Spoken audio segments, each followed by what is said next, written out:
என்பரமேசு நம்மோடிருப்பார். இந்த வனாந்திர யாத்திரையில் என்பரமேசு நம்மோடிருப்பார். போகையிலும் நம் வருகையிலும் புகலிடமானத தோன்றிப்போவே. அற்புதமே அவர் நடத்துதலே, ஆனந்தமே தரமானந்தமே, நன்றியாலுள்ளமே மிக பொங்கிடுவே. நாம் அல்லேலூயா துதி சாத்திடுவோம், நன்றியா உள்ளமே மிக பொங்கிடுவே. நாம் அல்லேலூயா. 2 கொரிந்தியர் 5ஆம் அதிகாரம் 17வது வசனத்தை வாசிக்கலாம். இப்படி இருக்க ஒருவன் கிறிஸ்துவுக்குள் இருந்தால் புது சிருஷ்டியாய் இருக்கிறான், பழையவைகள் ஒளிந்து போயின, எல்லாம் புதிதாயின. ஒருவன் கிறிஸ்துவுக்குள் இருந்தால் புது சிருஷ்டியாய் ஆகிறான், பழையவைகளெல்லாம் ஒளிந்து போயின, எல்லாம். இந்த காலை வேளையிலே மனித வாழ்க்கையில் வரக்கூடிய 3 டைப் ஆஃப் டிரான்ஸ்ஃபார்மேஷன் அல்லது 3 டைப் ஆஃப் சேஞ்சஸ், 3 விதமான மாற்றங்களை குறித்து பகிர்ந்து கொள்ள இருக்கின்றேன். ஹல்லேலூயா. உலகத்திலே எல்லா ஃபீல்ட்லையும் மாற்றங்கள் அதிவேகமாக நடைபெறுகிறது. ஸ்தோத்திரம். எல்லா இப்போ கல்வித்துறை எடுத்துக்கொள்ளுங்கள், மெடிக்கல் துறை எடுத்துக்கொள்ளுங்கள், எல்லா துறைகளிலும் எல்லா நிலைகளிலும் உலகம் ரொம்ப அட்வான்ஸாக இன்றைக்கு இருக்கிறது நாளைக்கு மாற்றப்படுது. அப்படி நிறைய மாற்றங்கள் வந்து கொண்டே இருக்கிறது. அல்லேலூயா. கர்த்தருக்கு மகிமை உண்டாவதாக. ஆனால் மனித வாழ்க்கை மாறி இருக்கிறதா? ஸ்தோத்திரம். எல்லா துறைகளிலேயும் மாற்றங்கள் வேகமாக வருகிறது, நடைபெறுகிறது. கர்த்தருக்கு எல்லாம் அட்வான்ஸா போயிட்டு இருக்கு. எல்லா துறைகளிலும் மாற்றங்கள் வந்தாலும் மனிதனுடைய வாழ்க்கை நாளுக்கு நாள் மோசமாயிட்டார். அறிவு உலகத்தில் பெருகி இருந்தாலும் இந்த அறிவினால மக்களுடைய வாழ்க்கை என்ன செய்யல சொல்லுங்க, மாற்றப்படல. மனிதனுடைய வாழ்க்கை, human life goes to worst to worstest day after day. இந்த கடந்த நாட்களில் மணிப்பூரில் நடந்த சம்பவத்தை உலகமெங்கும் சொல்லப்படுகிறது. இவ்வளவு அறிவு பெருத்த காலத்தில் இது போன்ற சம்பவங்கள் நடக்க முடியுமா? சில ஆண்டுகளுக்கு முன்பாக ஸ்தோத்திரம் நம்ம தமிழ்நாட்டில் நடந்துச்சு. நைட்டு 10-11 மணிக்கு ஒருவனை கொலை செய்து அந்த தலையை போலீஸ் ஸ்டேஷனுக்குள்ளே 2 பேர் வந்து பைக்கில் போட்டுவிட்டு என்ன செய்தாங்க, நான் கொலை செய்தால் எங்கேயாவது போட்டு கொண்டு போவார்கள். அப்படி என்றால் எவ்வளவு அறிவு உலகத்தில் பெருகினாலும் மனிதனுடைய வாழ்க்கை இன்னும் என்ன செய்யல சொல்லுங்க, மாறவே இல்லை என்று நாம் பார்க்க முடியும். சில குறிப்பு உலகம் எப்படி இருக்கிறது என்பது நம்ம எல்லாருக்கும் நன்றாக தெரியும். 2017 உள்ள ஒரு இதன்படி பார்க்கும் உலக வேர்ல்டு ஆர்கனைசேஷன் எஸ்டிமேட்டட், அதாவது 6,51,000 பேர் 2017 படுகொலை செய்யப்பட்டிருக்கிறார்கள் என்று சொல்லப்படுகிறது. அதாவது 17 நடந்த இன்றைக்கு 2023 அதை விட அதிகமாக மர்டர், உலகத்தில் இருக்கக்கூடிய நிறைய குற்றங்கள் நாளுக்கு நாள் அதிகரித்து கொண்டே போகிறது. அல்லேலூயா. சோ இந்த உலகத்திலே மனித வாழ்க்கை மாற வேண்டும் என்பதை ஆண்டவருடைய வார்த்தை தெளிவாக சொல்லுகிறது. அல்லேலூயா.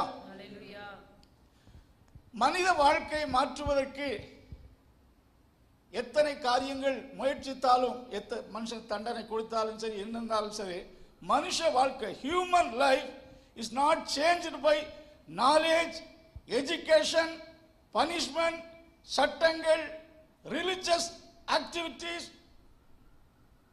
யோகா செய்வதனாலே, யோக பயிற்சினாலே மனிதனுடைய வாழ்க்கை என்ன செய்வதில்லை, என்ன செய்வதில்லை.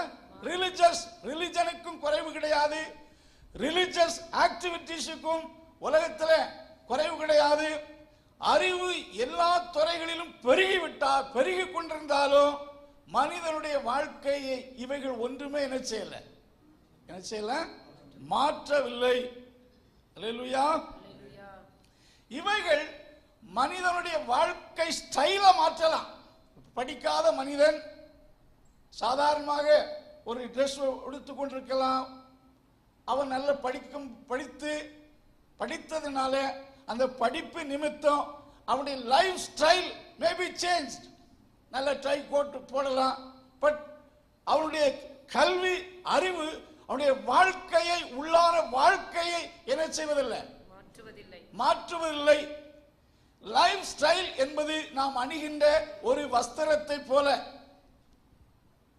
Price God. நீங்க வேதத்தில் வாஸ்து பார்ப்பீர்கள் என்றால் நாகமான் இஸ் எ பவர்ஃபுல் கேப்டன். அவனை குறித்து வேதம் சொல்லுகிறது, he was the captain of the Syrian army. அவன் மூலம் சீரியா தேசத்தில் பல வெற்றிகள் சாதித்தவன், ஆர்மி கேப்டன். அவனை குறித்து நீங்கள் 2 ராஜாக்கள் புஸ்தகம் 5ஆம் அதிகாரத்தில் he was a great honorable man, mighty man, but he was a leper.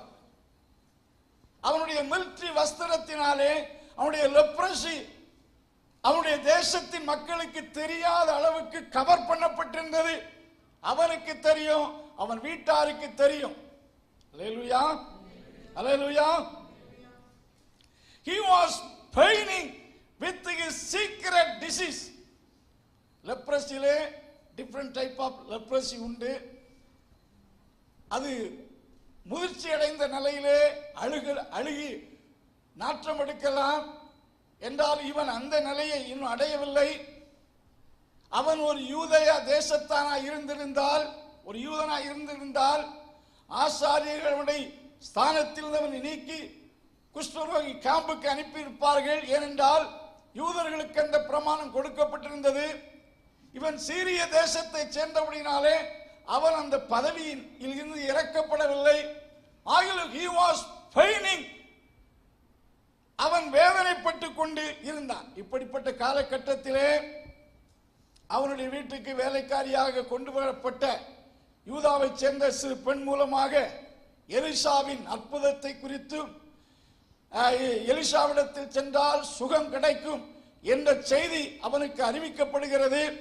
ஆகினாலே சீரியா ராஜாவிடத்தில் சென்று தன் எதிரிகளின், அதாவது யூதர்கள் இஸ்ரவேலர் சீரியர்களுக்கு எப்பொழுதுமே எதிராளிகள் என்றாலும் தன் சுகத்துக்காக எதிரிகளின் எல்லைகளுக்குள் சென்று தீர்க்கதரிசியை பார்த்து சுகம் பெற விரும்புகிறான். அல்லேலூயா, அல்லேலூயா. நீங்க வேதத்தில் பார்க்கும்போது அவன் எலிசாவை சந்திக்க 100 தாலந்து, அதாவது 10 தாலந்து வெள்ளி, 6000 சேக்கல் கோல்டு, 10 மாற்று வஸ்திரம், இவ்வளவு பெரிய, கிட்டத்தட்ட அதனுடைய தோராயமான கணக்கை சொல்லும் போது $80,000 வேல்யூ என்று கூறுகிறார்கள் வேத பண்டிதர்கள். இவ்வளவு பெரிய பணத்தை கொடுத்தாயிலும் சுகம் பெற வேண்டும் என்று விரும்பினால் அந்த குஷ்டரோகத்தினாலே அவன் எவ்வளவு வேதனைப்பட்டு கொண்டிருப்பான் என்பதைத்தான் அது சுட்டி காண்பிக்கிறது. அல்லேலூயா. இவன் எலிசாவை சந்தித்து சுகத்தை பெற்றுக்கொள்ள இவ்வளவு பெரிய ஆஸ்தியை கொடுக்க வந்தான் என்று சொல்ல பாருங்க. Great man, honourable man, but he was a leper. இது போலதான் இன்றைக்கு ஸ்தோத்திர அறிவிலும் ஞானத்திலும் கனம் பெற்ற மக்களாக இருந்தாலும் உள்ளான வாழ்க்கையில் worst பீப்புளாக இருக்கிறார்கள். அதிகாரத்திலே உலகமெல்லாம் சுற்றி வந்தாலும் அவருடைய மென்டாலி, அவருடைய மனநிலையில் ரொம்ப ஒஸ்டபுள் பீப்புளாகவே இருக்கிறார்கள். அவருடைய அறிவு, திறமை, அவர்களுக்கு இருக்கக்கூடிய பட்டம், பதவிகள், அவருடைய வாழ்க்கையை என்ன செய்யல, லைஃப் ஸ்டைல் ஆர் சேஞ்ச். அதிகாரத்தில் வருவதற்கு முன்பாக இருந்ததை விட அதிகாரத்தில் வரும்போது அவருடைய லைஃப் ஸ்டைல், அவருடைய உடை ஸ்டைல், அவருடைய நடக்கை மாற்றங்கள் வந்தாலும் உள்ளான மன வாழ்க்கையில் வாழ்க்கை என்ன செய்யல. Lifestyle is change but life is not change. ஹalleluya. Lifestyle is appreciable but life is depreciable. அதாவது வாழ்க்கையினுடைய ஸ்டைல் பாராட்டப்படக்கூடிய ஒன்றா இருந்தாலும் வாழ்க்கை பாராட்டுவதற்கு ஏதுவாக இல்லை. அன்பின் கர்த்தாவே, இந்த நாளுக்காக துதிக்கிறோம்.